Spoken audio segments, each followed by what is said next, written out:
My dad brought his new family into our home, and slowly I realized I was no longer part of it. I still remember the day my dad told me he was getting remarried. He didn't sit me down or make it a big conversation. He just said it casually over dinner, like he was talking about the weather. "I met someone," he said, "and we're serious." I smiled. I even said I was happy for him, because I was. After my mom passed away, it had just been the two of us for years. I knew he was lonely. I knew he deserved to move on. What I didn't know was how much that one decision would slowly erase me from my own life. Her name was Linda. She seemed nice at first, polite, soft-spoken, the kind of person who says all the right things. She brought homemade food the first time she came over, complimented the house, told me how much she'd heard about me, and I believed her. I really tried to. A few months later, they got married. It was small, quiet, just close family. I remember standing there watching my dad smile in a way I hadn't seen in years and thinking maybe this was a good thing. Maybe things would finally feel normal again. Then she moved in. Not just her 2 kids came with her. Jason, who was 19, and Mia, who was 16. And just like that, my home didn't feel like mine anymore. At first, it was small things. Mia started using the bathroom connected to my room without asking. Jason would sit in the living room all day, blasting music like he owned the place. Linda rearranged the kitchen within a week. "My system is just more efficient," she said with a smile. I told myself it was fine. I told myself I was just adjusting. But then, my room changed. One day I came home from work and found Mia sitting on my bed, scrolling through her phone like it was normal. "Oh, Linda said I could use this room sometimes," she said casually. I just stood there confused. "This is my room," I said. She shrugged. "Yeah, but you're not home most of the day anyway." That night, I talked to my dad. I wasn't even angry, just uncomfortable. "Hey, can we set some boundaries?" I asked. "Like, my room is still my space, right?" He sighed. Not annoyed, just tired. "Hannah, it's a big house. Don't make it a big deal." A big deal? It didn't feel like a big deal to him, but to me, it felt like the first time I realized something was changing. Weeks passed, and things didn't go back to normal. They got worse. Dinner used to be just me and my dad. Simple, quiet, ours. Now it was loud, chaotic, and somehow, I was always the one being talked over. If I tried to say something, someone interrupted. If I stayed quiet, no one noticed. Linda started making decisions about the house without even mentioning them to me. Furniture moved. Photos taken down. At one point, I noticed something that made my chest tighten. The picture of me and my mom, the one that used to be in the living room, was gone. I found it later. In a drawer. I didn't say anything. I didn't want to cause drama. That's what I kept telling myself. But the moment that really hit me was when I came home one evening and found my closet half empty. My clothes were gone. Not all of them, just half. I walked downstairs, confused, my heart racing. "Dad?" I called out. He was in the kitchen with Linda. "Oh, you're home," Linda said, smiling like everything was normal. "Where are my clothes?" I asked. She glanced at my dad before answering. "We made some space adjustments," she said calmly. "Mia needed more room." I felt something in my chest drop. "You moved my stuff and without asking me?" "It's just temporary," she said. "You have plenty." I looked at my dad, waiting, hoping he'd say something. Anything. He didn't. He just stood there, quiet, like this had nothing to do with him. That's when it hit me. This wasn't about space, or rooms, or clothes. It was about me, and how little space I actually had in this new version of our family. I went back to my room that night and just sat there, looking around at the things that were still mine, and the things that weren't anymore. For the first time in my life, my own home didn't feel safe. It didn't feel like mine. And the worst part, no one seemed to notice. Or maybe they just didn't care. After that night, I stopped saying anything. Not because I was okay with it, but because I realized it didn't matter. The next few days felt different. Not loud, not dramatic, just quiet in a way that made everything heavier. I started noticing things I hadn't before, like how my dad laughed more now, but never with me. How Linda would ask everyone what they wanted for dinner, except me. And how Mia had completely taken over my space, like I was just a guest who hadn't left yet. One evening, I came home earlier than usual. The house was quiet, too quiet. I walked upstairs and my door was slightly open. That alone made my chest tighten. When I pushed it open, I froze. Mia had changed my room. Not small changes, big ones. My bed sheets were gone. My desk had been moved. And the wall where I had pictures of me and my mom was completely empty. Like I had never been there. I just stood there staring, trying to process what I was looking at. "Oh, you're back early." Her voice came from behind me. "Mia." I turned slowly. "What is this?" I asked, my voice barely steady. She shrugged like it was nothing. "I redecorated. Your room needed it." "Your room." She said it so casually, like it belonged to her. I felt my hands shake. "You didn't ask me." She rolled her eyes. "Why would I? Mom said it's fine." "Mom?" Not my mom. But somehow, her word mattered more than mine in my own house. I didn't even argue. I just walked downstairs, straight to my dad. He was sitting on the couch watching TV like nothing had changed. Did you know about this? I asked. He looked up, confused. About what? They changed my room. There was a pause. Just a second. But it was enough. Oh, yeah, he said slowly. Linda mentioned it. That was it. That was his response. I felt something inside me drop. Not break. Not explode. Just drop. You didn't think to tell me? I asked. Hannah, it's just a room, he said. Why are you taking everything so personally? Just a room. I almost laughed. But nothing about this was funny. It's not just a room, I said quietly. It's my space. It's the only place I had left that still felt like mine. He sighed. That same tired sigh. Like I was the problem again. You need to adjust, he said. We're a bigger family now. It's not just about you anymore. Not just about me. I stood there staring at him, realizing something I had been avoiding for weeks. It was never about me anymore. That night, I didn't go back to my room. I stayed outside. Just walking. No destination, no plan. I sat in my car for almost an hour, trying to understand how everything had changed so fast. Or maybe it hadn't been fast. Maybe I had just been ignoring it. When I finally went back inside, everyone was asleep. The house was quiet again, but it didn't feel peaceful. It felt empty. I went upstairs and stood at my door, looking at it like it belonged to someone else. When I walked in, it didn't feel like my room. It smelled different, looked different, felt different. My things were still there, but they didn't feel like mine anymore. I sat on the edge of the bed and just stared at the wall, the blank wall, where my memories used to be. And for the first time, I didn't feel angry. I felt invisible. The next morning, something even worse happened. I came downstairs for breakfast, something I hadn't done in weeks. I thought maybe, just maybe, I could try again. They were all sitting at the table, laughing, talking, like a normal family. For a second, I just stood there, watching. Then Linda looked up. Oh, good morning. Not warm, not welcoming, just polite. Mia barely glanced at me. Jason didn't look up at all. And my dad, he smiled. But it wasn't the same smile anymore. Hey, he said, like I was a visitor. I sat down anyway. Tried to be part of it, but no one talked to me. No one asked me anything. No one noticed when I finished eating and got up, and that's when it hit me. I wasn't part of this family anymore. I was just there. And the scariest part, I didn't know when it happened, or if I could fix it. After that morning, I stopped trying. Not completely, but enough that it showed. I stopped sitting at the dinner table. Stopped asking where things were. Stopped expecting anyone to notice when I walked in or out of the house, because the truth was, they didn't. Days started blending together. Work, home, silence. The house was always full of noise. Laughter, music, conversations. Just none of it included me. At first, I thought maybe it was in my head. Maybe I was overthinking everything. Maybe I was the one creating distance. But then something happened that made it impossible to ignore. It was a Saturday. I had the day off. I woke up late thinking maybe I'd finally spend some time at home. Like before. When I came downstairs, the house was empty. No one in the kitchen.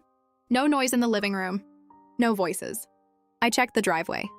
My dad's car was gone. Linda's too. I stood there for a moment confused. Then I noticed a note on the counter. Out for the day. Food's in the fridge. That was it. No, we tried to wake you. No, come join us. No explanation. Just a note. I stared at it longer than I should have. Not because of what it said, but because of what it didn't. They had made plans. A full day out, and no one thought to include me, not even as an afterthought. I told myself it was fine, that I probably wouldn't have gone anyway. But something about it stayed with me. The feeling of being left out. Not accidentally, but intentionally. That evening, they came back. Loud, happy, carrying shopping bags and leftovers. I was sitting on the couch when they walked in. Oh, you're home, Linda said. Home. I nodded. Yeah. Mia started talking about where they went. Jason showed off something he bought. My dad laughed at something Linda said. And I just sat there, listening, waiting for someone to say, hey, we should have called you. Why didn't you come? But no one did. At some point, I got up quietly and went back to my room. Or what used to be my room. I closed the door and leaned against it, trying to keep everything inside. But I couldn't. For the first time since all of this started, I cried. Not loudly, not dramatically, just quietly, because it finally hit me. I wasn't being forgotten. I was being replaced. And no one was even pretending otherwise. The next few days, I started noticing something else. My dad wasn't just distant. He was different. He didn't ask about my day anymore. Didn't check if I had eaten. Didn't even knock before coming into my room. When he actually did come in. One night, he walked in while I was on a call. Didn't say anything. Just grabbed something from the shelf and left. Like I wasn't even there. That hurt more than anything else. Because out of everyone, he was the one I thought would never change. But he did. And I didn't know how to deal with that. Then came the moment that changed everything. It was random, unexpected, but it hit harder than anything before it. I came home from work early. Again, the house was quiet, but this time I heard voices upstairs.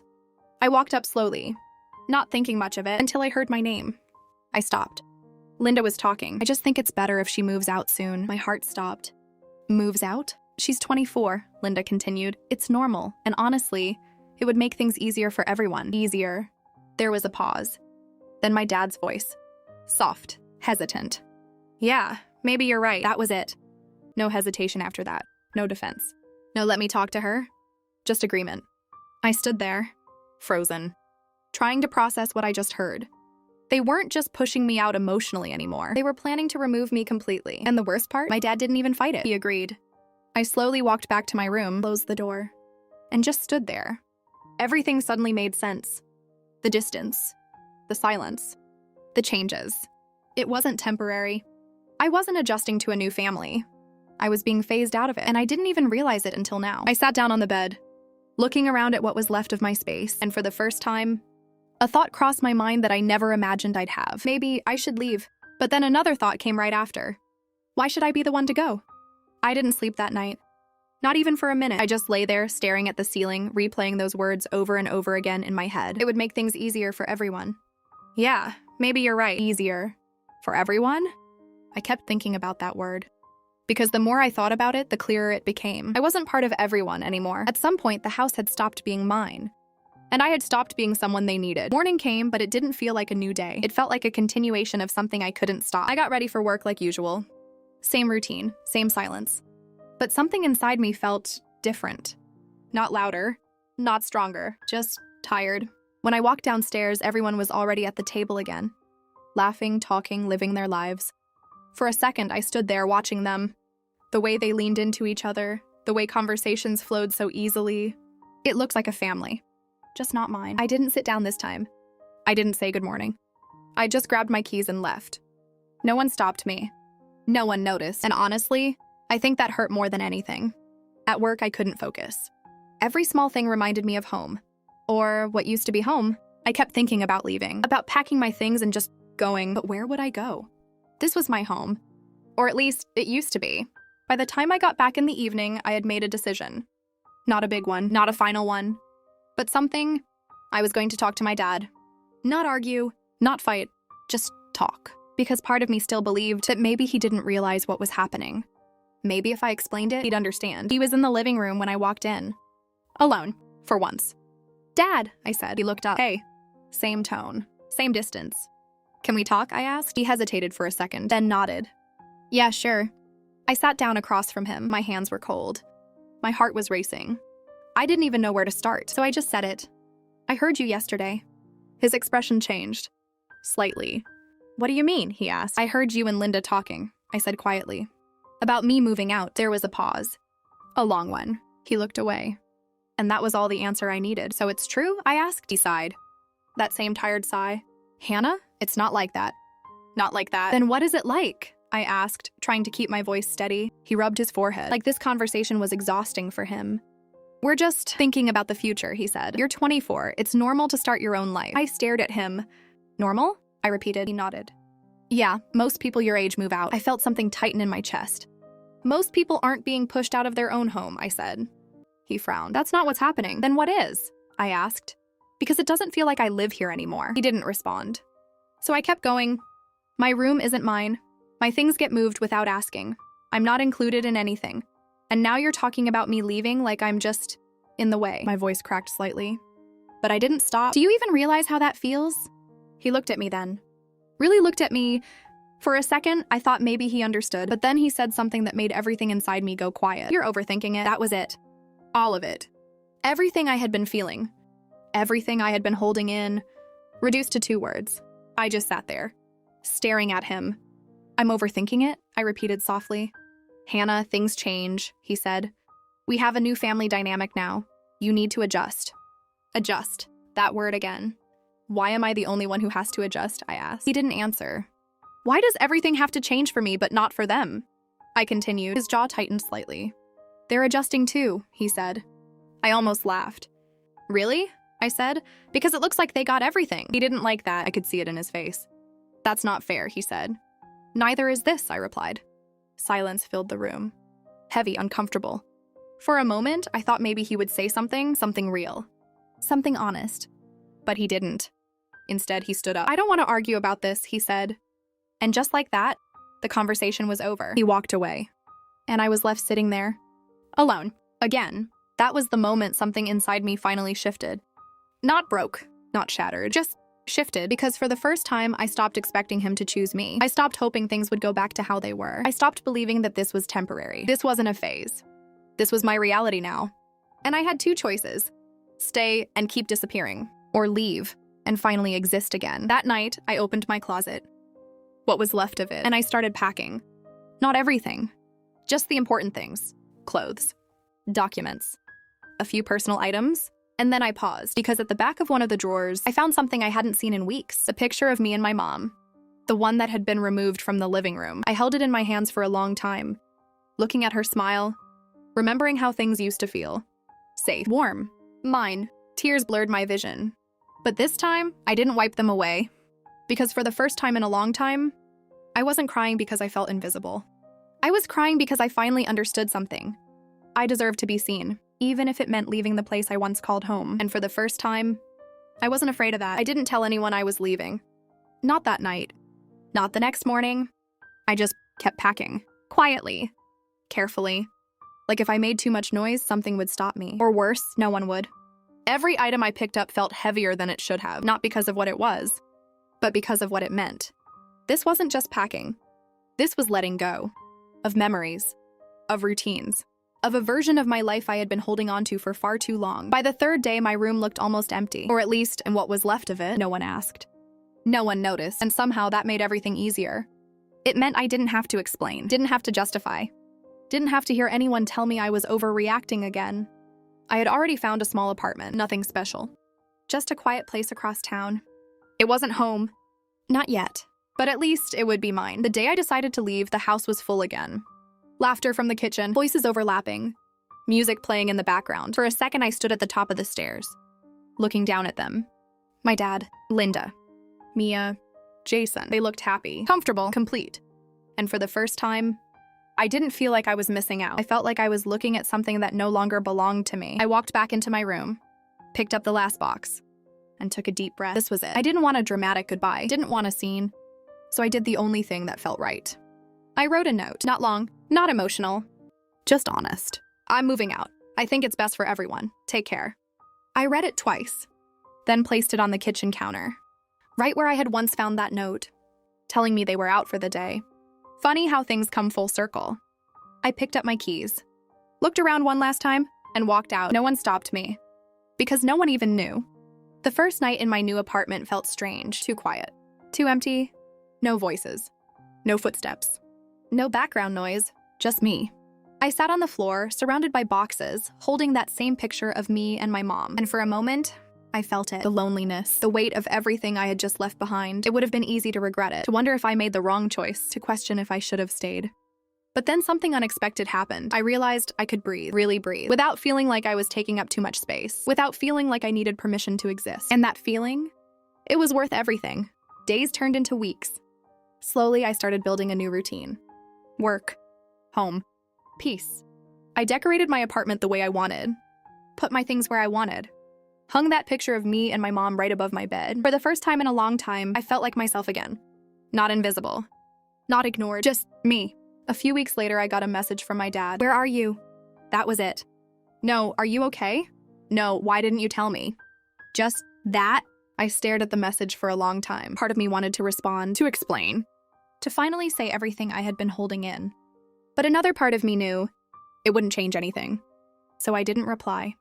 Not out of anger, not out of spite, but because for the first time, I chose myself. And sometimes that means walking away from the people who should have chosen you first. I still think about that house sometimes, the memories, the version of my dad I used to know.